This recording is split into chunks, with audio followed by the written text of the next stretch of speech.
Welcome to another episode of Real Talk with David Morse, and today's guest is someone that I'm super excited to introduce you to. He doesn't know this, but I kind of stalk him from afar, and not only is his voice extremely just soothing to listen to, he is a wealth of knowledge, and he brings a very unique background and perspective to the American landscape of real estate. And so, welcome to the show, Mr. Ben Brady. How are you, sir? David, it's wonderful to be here. Thanks for having me on Real Talk. It's a pleasure to have you, sir. So, hey, I want you to take our listeners back before you were in real estate and kind of tell your story. Like, how did you get into this business? Where were you? Because you're clearly not from stateside, I don't believe. So, just give us a background. Who was Ben Brady before Ben Brady of today? Well, I've been accused of many different accents, whether it be Scottish, South African, Boston. Some people ask me whether I'm from Texas, from here to there. I still don't understand that joke. Like people are like, oh, that's a Texas accent. I'm like, ha ha ha. I don't get it. But No, I don't get that one. no, neither do I. But Australia originally is where I come from. But it's funny. There's not much of a prelude to real estate. I got into real estate when I was 14. After school, it's a very long-winded story, but I'll keep it incredibly short. Is that one afternoon after school, one of my buddies was a shopping cart boy in a shopping center where you'd go and collect the shopping carts. They're affectionately called trolleys in Australia. And I went up to see him and I distracted him for a moment and he let go of one of the shopping carts and it rammed into the side of this white BMW. And the gentleman that got out of the car was displeased, to be polite, about the situation. And he certainly was aggressive about the situation. And for some reason, David, you would have seen this over the years with different real estate agents or different people in different circumstances, is that my father is quite a boisterous gentleman. He certainly isn't soft-spoken, and I can be in an environment full of somebody that is yelling and screaming and having a tantrum. It doesn't really bother me. Whereas my friend completely froze at the notion of what he had done, and then also this gentleman being overly exertive to him. And I sort of went over and apologized and said, hey, look, it was my fault. I distracted him. And in a little bit of a poised moment at 14 years of age, he turned around and gave me a business card and said, I own that real estate office. Come and see me for a job. I didn't really think much of it, and Wow. at that time he gave me I went the next afternoon and saw him for a job and became their personal assistant after school. That's incredible. So you're 14 years old, and you get to work in this real estate office in Australia. So what did the first several years look like? Were you an assistant for a long time? Were you able to start selling? What did that journey look like? Well, so in Australia you can get your real estate license at 18. I don't know if that's right in the US. Can you get your license at Yep. 18? Okay, Yep. so I'm actually the youngest person ever to go through the Harcourts. What is it called? The licensing program, or getting started the Harcourts way, which is Harcourts is a real estate company based out of Australia and New Zealand. You know, they're the sixth largest in the world now, and so on and so forth. But at the time, they had only been in Australia for about 10 odd years. And when I was 14, I went into the office and essentially I'd do whatever they told me to. I'd organize the storage room, and I'd, answer the phones on the weekends and things along those lines. But then gradually, as I turned 15, 16 and got a little older, is that I would do, totally illegal, by the way, me doing their open houses on the weekend. Like these two gentlemen, it was actually two gentlemen, two business partners that owned at the time 3 offices, but they were still primarily selling. And they really didn't, they just had built an established real estate career. And I would do things on the weekend for their listings because they'd built such a wake from their own production that they were just getting referral-based business. So I would do that. I'd communicate with the sellers. I would do the follow-ups. I would do the seller reports. I would go with them to the seller meetings on the weekends when I was available, but I would work probably 6 days a week after school, and on the weekends. Wow. Okay. So you are getting a tremendous amount of exposure to this business very early in life. And so by the time you get to 18, 19 years old and you go after your license there, Did you know that this was going to become your career, or did you still have an eye towards something else? Well, it was interesting. It was a funny experience. I'm dyslexic and I never did well in school at all. I very very much struggled. And university is not such a guaranteed pathway. Or excuse me, it's not such a. I don't know how to place it politely. Is that it's something here in the US where 80% of kids will think that university is the right pathway if ultimately they get into it, or they might choose to have a gap year or whatever it may be. In Australia, there's a much more smaller percentage of people that choose university as a pathway. And I certainly didn't see myself continuing with school based on just my learning difficulties. But it was really solidified where I was, about 17 and a half. I did the sales program. They forward dated my license paperwork to then be on my 18th birthday. And I got my license, and my first year of real estate, off the back of the partnership with those guys, we did 192 transactions. Wow. And again, it was something that I don't know that I found overly special at the time, because I was just doing more on a full-time basis of what I'd already been doing. Like, I was already leading in, like, at the final year of high school, I was already running basically a real estate business. I was doing all the seller reports, seller meetings, open houses, running offers, all of that type of stuff. Again, completely illegal. Like again, like they would pretend it was them doing it. But that said, is that as I transitioned into more of taking over the business on my own and having my own brand and having my own transactions that I would partake in, and my own referral business and all of that stuff, is that it just became second nature. And by the time I looked up and stood up for fresh air, I was still living at home. I, you know, I, my, I won't say the amount of money that I had in my bank account at that point, because my mum still ran my bank account at the time. And one day she came to me and said, "What do you like? Are you doing drugs or something?" I'm like, "I'm pretty confident that people don't pay you electronically for drugs, but whatever." But it was something that created this something I just got, David. There wasn't too many things that I just understood, and I think I levitated to something that I just understood. It was just a pretty simple process.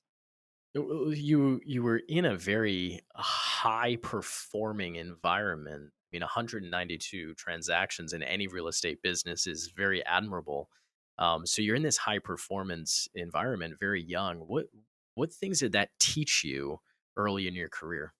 Um, it's gonna be an aggressive term, so forgive this. Is that it taught me manipulation, and it's something that you and I share a growth coach together, and a relationship by the name of Julia Gentry. And for those that have been on Real Talk or listened to Real Talk before, she was one of the first episodes for the season 2 of this, and I highly regard Julia. But the unfortunate part about high performance sales and high performance real estate is that sometimes you're not taught the greater things at the beginning. You're taught how to just win a situation.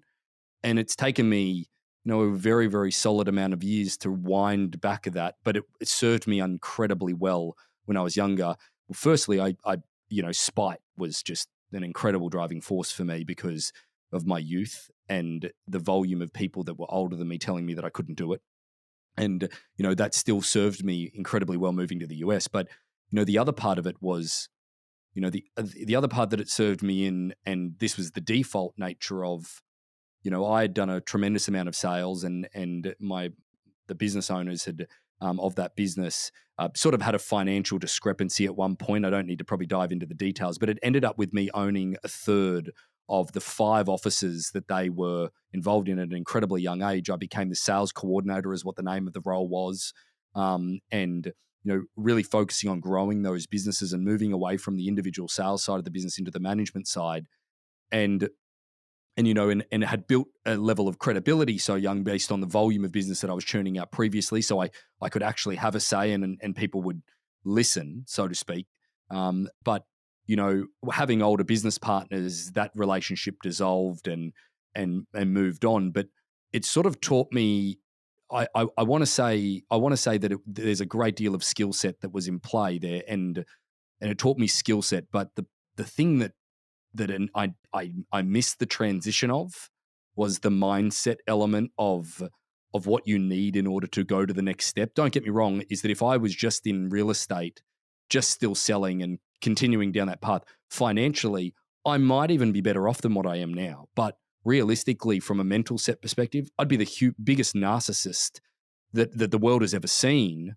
And I think it doesn't. You don't go through that evolution if you just stick to that one track perspective. You learn how to win, and whatever way that you can get that win. It wasn't about helping people when I was that young, which is why I'm glad that it took a turn in another direction. What I'm hearing in that, Ben, is a lot of self awareness and deep work that has to happen, and we have to come to in order for us to push through that first ceiling of achievement to the next level of what I call sustainable success in the long term. And I really appreciate that. I want to ask you, like, you made reference to it. You were with Harcourts right from the beginning, right? Yeah. Okay, very very cool. So we share that like commonality of being brought up through one company. I think that's really neat, and something that you don't find that often in our business. When did I mean, auction is such a tremendous part of your story. When did that start becoming integrated into the business that you were growing and owning? And talk to us about that journey. So auction from day one was something that I was when you do real estate in Australia and New Zealand, call it 60% of all real estate transactions are done via auction, regardless of whether you're part of a company that's focused on it or not. It's just something that's governed by law. It's something that is, when you walk into a listing presentation in Australia or New Zealand, it's like Mr. and Mrs. Seller, we can go traditional or you can go auction. Like it's just such a way of doing real estate. You're given multiple options. So auction from day one, being 14, like the two gentlemen that I ended up being as an assistant for, they were very auction focused in their business. One of them was an actual auctioneer himself that would auction the properties on the weekends. We would do them at the property themselves. Now, again, for those that aren't familiar with auction, auction is a non-distressed method of sale in Australia and New Zealand, and something that we then have brought to the US as a process. But the part of it was from day one. Now, that said, is that I never really noticed how significant it was until I started winning awards and winning and seeing award winners. So, for example, Harcourts is the sixth largest real estate company in the world, and number one office is the number one auction office. The number one agent is the number one auction agent. And I mean, with all due respect to North American realtors and the place that has been our home for the last decade, is realistically is that, I mean, people in Christchurch, New Zealand, is our number one agent for the last 5 years, with a population of 300 people in Christchurch that would quadruple your best performer within any market, from a volume basis, from a units basis, from just an efficiency basis. Remembering all well as well, in Australia and New Zealand, you do not have buyer representation. There is no buyer side in a deal. It is simply just listings. That is all you can make money off. And that journey from an auction perspective, me seeing those top performers and then being a top performer within the network and being the auction orientated person, then the other people below me, or the people that were external to the top 10, they were the non-auction performers, so to speak. There was just a big correlation in it that just became my journey from day one. And then I breached into auctioneering, started to do my own auctions, started to do the office's auctions, just by default, because our business owner, the partner that I had at the time, was just awful at doing the auctions. I mean, horrible, horrible, horrible. So that was a default. And the auctioneering skill set is where the next leg of my journey took off after the offices. Well, so I want to dive like just deep into this, because it is a concept, it's a strategy, it's a method that, while being employed here in the United States, correct me if I'm wrong, but it's something that, when I bring it up, most of my agents are like, "What are you talking about?" And so talk to me a little bit even about, I want to know even about the migration over Yeah. the United States, and why you had the foresight to say, okay, now is the time to really bring this and blow this up here in the US. I think from a timing perspective is that that didn't even come into the equation, to be honest. It was just being young. I moved here when I was 24, 25. And just the sex appeal of the opportunity was the first thing that we saw. North America, like Australia is the exact same landmark land mass is the continental US, but we have 22 million people, or 28 million, I think now, something along those lines. And you know, the sheer sex appeal of doing something different external to the industry. The one thing that I will say is that the Australian real estate industry is so hyper competitive because, you know, the average realtor in Australia, you know, is making 300 odd $1,000 a year. You know, you've got the youth of the country that goes into real estate predominantly because they're foregoing jobs to be lawyers. Like real estate agents make way more than lawyers or even doctors or even anything, you know, within Australia because it's so hyper competitive. And that was one of the appeals to me, is that I moved into the auction space. We sold the offices, and then I moved into the corporate side of the business. So Harcourts Corporate, Harcourts International is based in Brisbane, Queensland, Australia. Mike Green and Irene Green are the modern day founders of Harcourts International. And I got given an opportunity within Harcourts Queensland, which is a state within Australia, to be the chief auctioneer because of some auction accolades and achievements that I had gotten along the way, and the way that I'd run a business in the very beginning. And you know, this skill set was something where I would go and go and call the auction out the front of a property or several properties within an in room, and you know, we grew that business significantly to be one of the biggest auction businesses in Australia.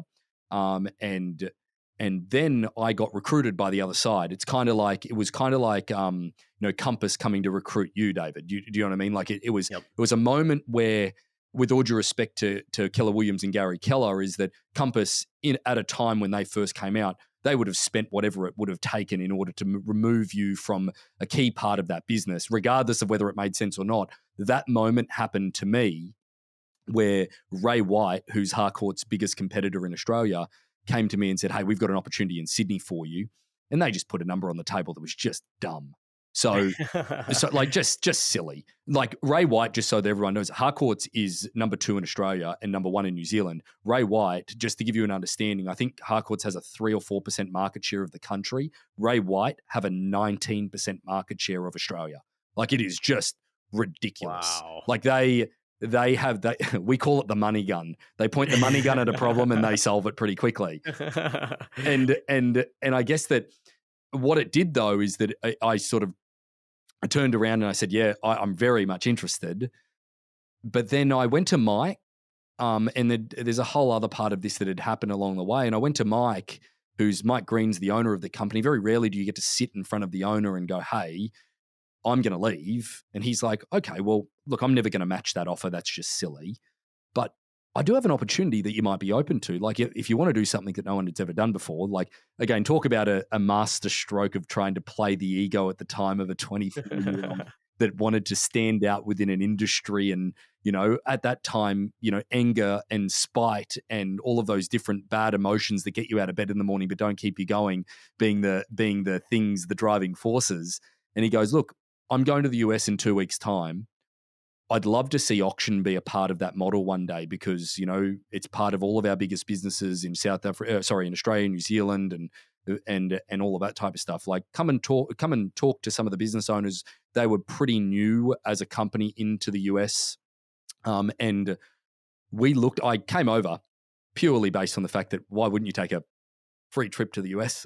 May as well capitalize on the opportunity. That's right. But then, David, I think that you were lucky enough to see Mr. Bob Wolf, who's one of our cornerstone agents, one of our foundational agents. That was a relationship that Mike and Irene had, who's based in Dana Point, California.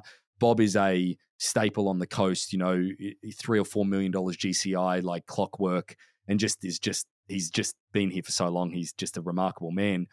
You know, picks me up from the airport in a Bentley. You know, I go to his $7 million oceanfront home. You know, he takes me up to the Ritz Carlton in Dana Point. We go to dinner at Splashes on the ocean, and like it was just a recruitment tour that I've never seen. But all of which, the one thing I will say about Mike will not spend silly money. Mike said, hey, this is your opportunity. You can buy the auction business and have the auction business and the opportunity for auction in North America. I'm not going to fund it. You know, I'm not going to be part of it. You have to believe in it and you have to make the leap.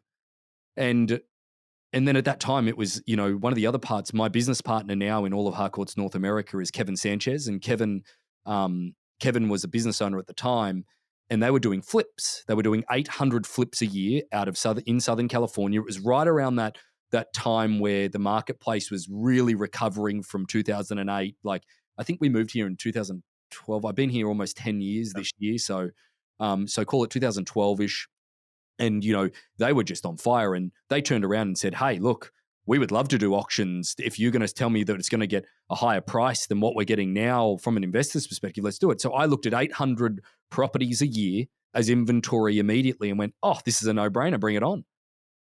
And basically, as soon as we came to the US, not only not understanding the MLS, not understanding all of these different factors, that business started to slow down dramatically from a flipping standpoint. So all of a sudden, we're left in this business, 3 months into being here, not having conducted an auction and sort of, sold everything and moving over to North America for an opportunity internally, not really knowing much about the business whatsoever, but just seeing it as a great opportunity because you get 1% of the market right, and all of a sudden you've got the largest market in the world, and just keeping that as fuel of keep going just sort of kept us spurred on, so to speak. And that's what finds us in the US. Now, there's a bigger journey as part of that, but that's, the naivety sort of led us to where we are now, and led us through this process. But, God, there's like the rollout phases of it. I've been speaking for I think 10 minutes now, continuously, so I'm trying to have a break. You're totally fine, Ben. And what I want listeners to hear, because a lot of people that listen to Real Talk they're building companies, they're building their real estate teams, all of these things. Putting the opportunity on the table radically changed the direction that you were going to take, right? Yeah. And I think that there's something about that as leaders, we have to understand that you don't always have to throw money at a situation in order to solve it.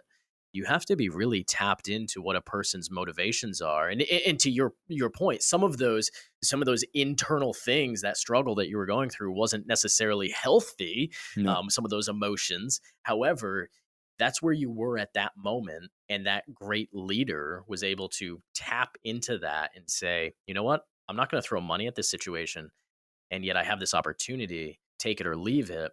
And as a result, then radically grew his world and your world in a different way. I've got to ask you this. This is just this is a pretty softball question, but how much volume in auction business do you think you have called in your career? We try to keep a track of that because it tries to build to the credibility of us. But I've done probably about $7 billion worth of transactions, like individually involved in. If you think about it, like we did the dirty math on probably the first 4 billion of it, is that we were calling 1,200 auctions a year. The average sale price of call it $600,000-$700,000 over X number of years, and then moving over here, and then so it's at the moment it would probably be a tick over. I'd say about tick over 7 billion. Just a tick over. Just a tick. Tick over that number. Yeah. But again, it's the benefit to this, and this is far removed, is that the benefit that I got from the auction process is the high cadence that I would do from a negotiation standpoint. So to give you an understanding of what an auctioneer's job was in Australia versus what we've built here, we've had to build a very clear infrastructure of a process. We've had to provide a auction regional director along with the realtor in order to actually guide them through the process itself. Because as much as people say, I understand auctions, somebody in North America, when they say that to me, it absolutely means they don't understand auctions and their ego is talking on their own behalf, because they don't. Because it is so vastly different to the traditional element of sale, even though it takes all the same processes through the MLSs and all of that type of stuff. It is so vastly different run. Like it's not about price. It's about the date. It's about different elements. Now, where I'm going with this is that what it was in Australia, I probably had a shallower understanding of auction than what I do now, but having to dissect and change it and evolve it. But realistically in Australia, the situation is that I'd get a phone call from a realtor. they would say, Ben, I'm going to take a property to auction in 4 weeks' time. So I'm going to put it live.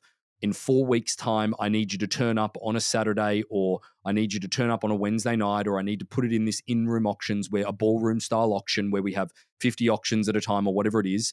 And I just want to book that property in with you for that time slot. No problem at all. So I'd book it in. I'd get a fee regardless of whether it sold or it didn't. Okay. Now, that said, though, is the reason that they're employing me is, one, if you do an auction in Australia or New Zealand, you need a licensed auctioneer in order to call the auction, and an auctioneer needs to be booked and all of these different things. Secondly, is that we were employed for our negotiation and education skills. So negotiation with a buyer, education to a seller. And what would happen is that our job would be to make up for the deficiencies a lot of the time of an agent being too attached to the outcome. That's one of the things that we see quite often, regardless of whether you're in Australia, New Zealand, South Africa, China, Indonesia, Fiji, North America, okay, is that the attachment to the outcome is quite often the killer from the perspective of the negotiation. So what would happen is that I would turn up on auction day, or maybe the day before, and I would do what is called a reserve set meeting. So in Australia and New Zealand, there is no price put on a property but the words auction. So the general market themselves have to make up their mind around what they will pay for the property. And I've got some very, very strong beliefs now, even in North America, that I believe an agent's opinion doesn't matter because they're not willing to stroke a check, because of the situations and the high volume that I've seen that an agent opinion of value only gets in the way. Now, keeping that aside, is that I would turn up and my job would literally be to talk to the agent. Okay, Ben, the buyers are roughly around here. They're about 600,000. The seller's still at 650. I'm going to need you to close the gap here. I'm going to need you to talk to the sellers. I'm going to need to basically verbally crush them, okay, or verbally get the buyers up. No problem. So I would go into this meeting I'd go into this auction, call the auction. So opening bid, we get the momentum up to a certain price. The buyers get to say 610,000. Now, I will say this categorically is there's a difference between what a buyer will pay versus what a buyer will pay in transparent competition. Everyone believes in multiple offer situations where you get the most amount of money. I disagree completely, because I've seen it millions of times. A multiple offer situation with lack of transparency, I will get at least 10 to 12% more in an open live auction than what I would get anywhere else. Now, moving through that, let's say that the buyer stops at 610, my seller's at 650. Now, if we use the Australian category of what I do, my job was to turn up. Okay, the buyer's at 610. Go inside and see the sellers. Guys, they're at 610. Well, we're not going to sell for that. My job was to bring them down. Okay. Then my job was also to go to the buyer and bring them up to get this happy medium. Now, this can sometimes take a long time, or it can sometimes take a short amount of time. But the challenge that I faced, and I still believe that this is a problem, that I created this level of dependency on my ability and my negotiation skill set for the agents, that I'm a complete stranger turning up to somebody that owns a home, and most of the time, I'm the first tough conversation that seller has had. David, how do you think that goes most of the time? Oh, they don't like you. Oh, man, I have been told some incredibly explicit things. I've been escorted out of properties. Now, that was my job as a third party, to protect the agent's integrity and their relationship. However, that agent not having a few touch points along the way from an educational perspective, and then me coming in with a sledgehammer, okay, it just really disrupted things. Now, don't get me wrong, I got very, very good at it, and I got very, very good at all of the perspectives of bringing a buyer up. I would go as far as to say arrogantly that I'd be one of the better negotiators in a situation than anybody can presume. But realistically, the one thing that it was playing with is that I had a set amount of time in order to get that deal done in. And that captive moment is one of the driving forces. And that tension and that atmosphere that the auction created was definitely 30, 40, 50% of the time would lead to a deal getting done, just because of that circumstance that it creates. Time kills all deals. One of the biggest, and sorry to be on a rant here for a second, one of the biggest problems. This is good. Keep going. One of the biggest problems in traditional real estate is the bullshit counter offering back and forward. I'm sorry, but it's just awful. And again, I could lead into that for days. Now, moving through that was my job, to be in that awkward, tense environment and bring a deal out of it. Now, moving to the US, And what we had to do here, there was no principles of auction whatsoever. So automatically, I got into 3 months of this learning. And Callista Green, who's Callista's my better half, and her and I, we're engaged, but we've been together for 10 plus years. And Callista is an attorney, and she came over here with me. Blind loyalty, blind faith. I don't know what it was at the time. We just thought it was a What great was she opportunity. thinking? Yeah, absolutely. There was definitely some over the first 3 years was that. But I guess that the purpose of this was then understanding very, very quickly. No, I'm going to do this exactly the same way as what we're going to do it in Australia. We got completely shut down on that. And that was, I think, the first part of the evolution of me changing was realizing very, very quickly you were in a much, much, much, much bigger place. No one gives a shit about who you are and what you've done here. Auction means nothing. Okay. You are going to have to completely go about this from ground zero and rechange and relearn this process completely whilst keeping the integrity of what the process ultimately is. So we started off, David, by first of all, was just getting agents within our own internal network. We had sort of an incubator of Harcourts at the time, the Harcourts franchises. We only had probably 6 or 7 of them within Southern California, Orange County, San Diego. I don't even believe we had anything in LA at that time. And we used that as an incubator. We went out there and we pitched the process, and then we got feedback. And we came back with that feedback. Now, the real thing that we had to do was keeping our internal belief that got challenged all the time by understanding what they were saying, like it will never work and it's only distressed and it's only this. But then taking it from a perspective of, okay, I'm going to take that on board and learn what people will think. How do I then give them my point of view of why it's not that way? So it was not allowing the external beliefs of auction in order to influence me internally of our own belief structure of knowing that this process was better. Because, David, there's a belief structure that I have within auction because of the volume that I've seen. So we do about 1,500 auctions a year for the last, call it 5 years in just North America itself. Just that. We do 13,000 non-distressed auctions every year internationally. Now, the one thing that I can categorically say is less than 1% of properties have sold for more after auction than what we were able to get them before auction by an offer or on the day of auction themselves. So that says to me that this is just a incredibly superior process to traditional, but people don't know what they don't know, David. So I can't blame people for not having that belief structure. 100%. I've got to ask you, Ben, because, you know, your story starts with, this tremendously attractive offer from, the top of the top in Australia, where really everyone's going after you because of your accolades, to coming to a country where the principles of what you're trying, the message that you're preaching, so to speak, is not widely regarded or accepted. And to quote you, they don't give a shit about what you are bringing to the table.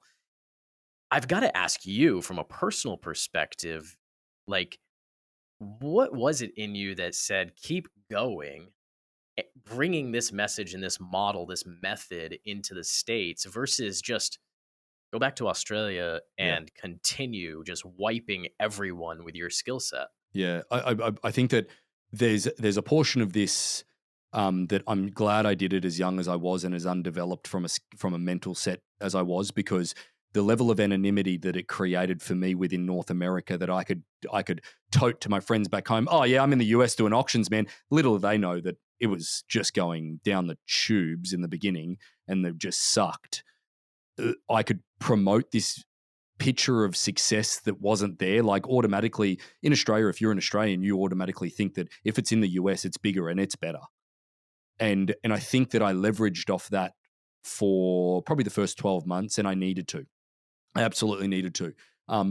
And because I was so tied back to Australia still, real estate is a very, very close community. Like I know, like we are the distance between Brisbane and Melbourne, which is in Victoria, would be the same as going from Portland to San Diego, right? But I'd still know most people that do auctions and do good real estate in Melbourne. Like it's that type of world. And whilst I believed, like it's that age old saying that whilst I think everybody's looking at me, no one cared in Australia, but I thought everybody was. So that's what really, my ego was the real thing that kept me going for probably the first 12, 18 months, 24 months. And I'm really glad that I did this so undeveloped, because I probably would have checked myself and go, just Ben, go back to Australia. Like no one cares, no one gives a shit about you. Like you can go and succeed back there in a very vast way. But realistically, David, to answer the question, is that it was really truly my ego that kept me going, and thank God it was, to be honest. Yeah, that's amazing. So, in the market that we're in today, Ben, and what you've been able to develop over the last decade or so, where do you see auction fitting into the real estate landscape of today and Yeah, into the future? I think one of the interesting things as I've followed you and I've learned more about this process I've been telling my agents of late, even just from basic pricing strategy conversations, hey, you need to familiarize yourself with what auction is, mm, not necessarily because you're going to employ auctioning in your method, but the principles of pricing and environment and atmosphere and driving price up and negotiation. I think there's so many different principles that agents can be helped by yeah. just from the process. So where do you see it all fitting, and what's your hope long term with auction specifically? Well, again, at the moment, we have a 40 office network within Harcourts that auction is exclusive to them within their regions. Now, we're in Southern California, Oregon. We have one office in Reno, one office in Nevada, sorry, in Vegas, one in Hawaii, one office in Seattle, one office in Vancouver, Canada, one office in Maine. So we tried to use auction as a opportunity for people to use it exclusively within those territories, and it's worked remarkably well within those locations. But realistically, what I have a hope for the auction process is that we can take the auction process and make it a process that all companies can offer. And the benefit that I see is that I hope one day that in certain places within the market, because don't get me wrong, even in Australia and New Zealand, where it's been around for a very, very long time, if you are in the northern corridor of Australia, being the Northern Territory or even northern parts of Queensland, where I was, and even Brisbane, where I lived, is that there would be probably about 40% of agents that would walk into a listing presentation and not even bring up auction as an option, because they're intimidated by it. And there's a couple of reasons. There's a date set on when something needs to happen, not only from a seller's perspective, not only for the market's perspective that you can leverage off, but also from the agent's perspective. They're held to an accountability date. And that's why you said this in a conversation that you and I had in a previous at my podcast. And 33% of people will like you, 33% of people will hate you, and 33% will be indifferent.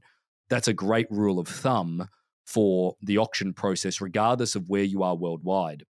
And we've been part of the integration of the auction process into the South African country, into South Africa as well, into their model within Harcourts. But to answer the question more precisely, I would like to think that in the major markets, that auction was something that at least 30% of agents would bring up with their sellers as an option, and being aware of it. Because the thing that staggered me about North America was that I can drive down the road and I have my choice of 30 different fast food chains if I want to eat.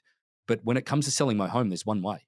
There really is one way. And again, my job has been to pick the deficiencies of that one way for a very long time. So my opinion is very skewed, but I don't know that the traditional element of sale, I know categorically from my experience that it just leaves so much money on the table. And like I said, is that people don't know what they don't know. So I don't blame the agent community for that. I don't blame sellers for not thinking about a different way of sale. So it's my responsibility for our company. And I think I might also be lumped into the category of being first, which first is not necessarily a good thing. Look at Nokia.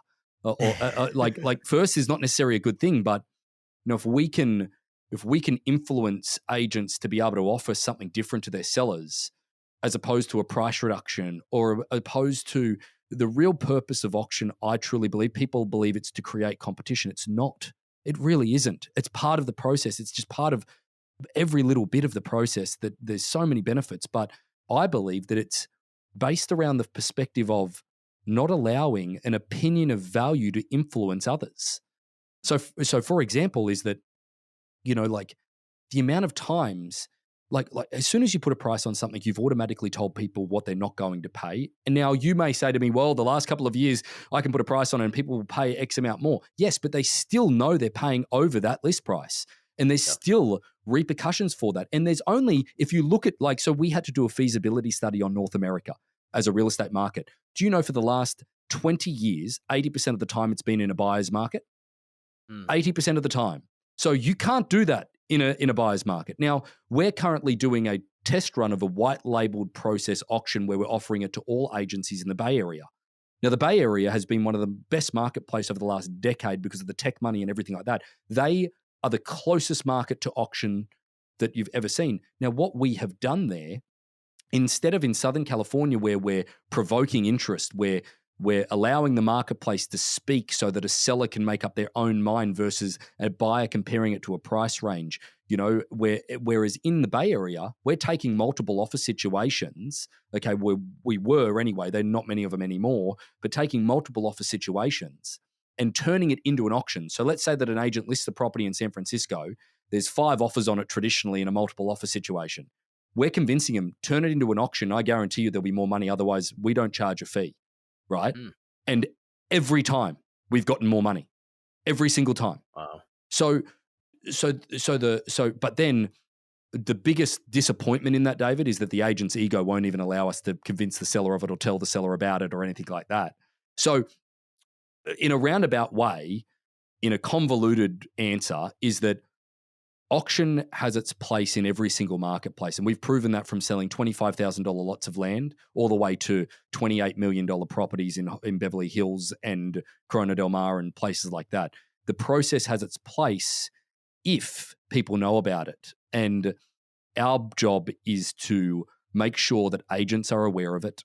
Also, the general sellers are aware of it, because I have an incredible problem with the agent community believing they know best. And I constantly message this to the network, is that unless you are willing to write a check for the amount of money that comes out of your mouth, your opinion doesn't matter.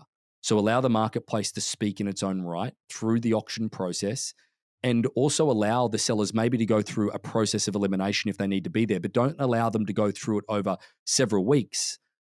Put it on at a price that they really want. If it doesn't get a result within 2 weeks, offer them auction. Don't drop the price and make this great, because the first price reduction is usually not enough. Then you've got to readjust it again. All of a sudden, you've got a tarnished reputation. All of a sudden, the buyers know they've got the leverage in the situation to negotiate. Where auction is attracting everybody, because guess who the number one buyer of every property that we sell is? The number one, the one that beats out every other competition. Everyone's going to say the people that have the money or the people that have more money. No, it's actually the buyer on $1 million property, say, let's say, or let's use an example because it doesn't matter, $10 million property. If they've got a budget of $8 million and they're only looking at $8 million, but then all of a sudden they see the word auction, like, oh, this could be a deal. They would have never looked at this property if it had $11 million listed on it. Okay. Never would have even considered, no, I'm not going to spend that. But you get them to the property, you get them emotionally committed. It's also better than anything else they've seen because they're shopping within a budget. Realistically, they are the number one competitor in every circumstance, David. Every circumstance. They beat out the people that have the money or been looking in that price range, because those people looking in that price range know they've got choice, whereas that buyer will beat them out. And you use that on an $800,000 property, happens the same way. Your best buyer is actually at $650,000, and the unfortunate part is the agent's opinion of value of pricing the property or the agent showing them gets in the road of that person getting there. There's so many like principles that you just dropped in the last couple minutes, Ben, that I want to just reference, that it's super important. I mean, one of the themes of our episode today has been ego, right? And one of my most seasoned agents, love him to death, Don Aldrich, just said in a panel that we hosted earlier today, the biggest line item on an agent's P&L is their ego. And I That's think good. that it's so true, right? And then another thing that you just brought up, and this is just around pricing in general. I mean, we know that the two things that take money out of a seller's pocket are days on market and buyer delay. And those two things are things that you just addressed through the auction process that can be mitigated. And I think that that's where this becomes a very, very important conversation. Ben, we could go, and I hope that we have opportunity to do several more episodes together. I want to transition us quickly into the last segment of my show, which is 3, 2, 1 actions. The same three questions I ask every single guest every time. Just real rapid fire here. Are you ready? Is Yep, this okay? fire away. Prep you for this. So, question number one: what book has been most influential on you, and why? Ooh. You Inc. by John McGrath, who's a real estate professional in Australia, built one of the greatest independent real estate companies in Australia. Fantastic. Question number two is who has been most influential on your business and why? Callista, my better half, she taught me that manipulation is something that where you win, no one else does, and she has been my absolute beacon of light through growth to somebody that will have a sustainable mindset to grow something versus just chop down everybody in my way.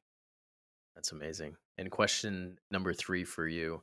I am all about action and taking action. Ideas are a dime a dozen, but execution is something that is truly the most important. So, if you had to give one piece of advice to real estate agents out there, what would you say that in the market of the moment to move their business forward right now, what should they go out and do? They should stop trying to replace themselves. And what I mean by that is that, I did a podcast episode where I did a rant just today before you and I jumped on, which was about open houses. And I'll give an example of this is that uh, at the moment, I believe that the privacy laws are a big challenge within our industry and the changes to get data and everything along those lines. I have the foresight of dealing with smaller countries where their privacy laws are 3 to 4 times more strict than what the US is or North America. And we saw the privacy laws change really quickly overnight within a few of the different countries, and 50% of the real estate industry was left with an ability not to prospect, not to find data, not to be able to do anything. And it's definitely devastated the volume of real estate people within the community. Now, some may say that would be a good thing, but others certainly, to give a foresight on that, is that your sphere of influence is something that definitely needs to be worked on over the next number of years. The beautiful part about the country that we live in, being the US, is that it's so large that it takes so long to change things. And I think that that's an advantage. We have some runway to really work on the sphere of influence side of our business. And what I mean by that is that on the open house part of this was my biggest challenge that I'm facing with people I work with at the moment is that they're bitching and complaining about having to do open houses again.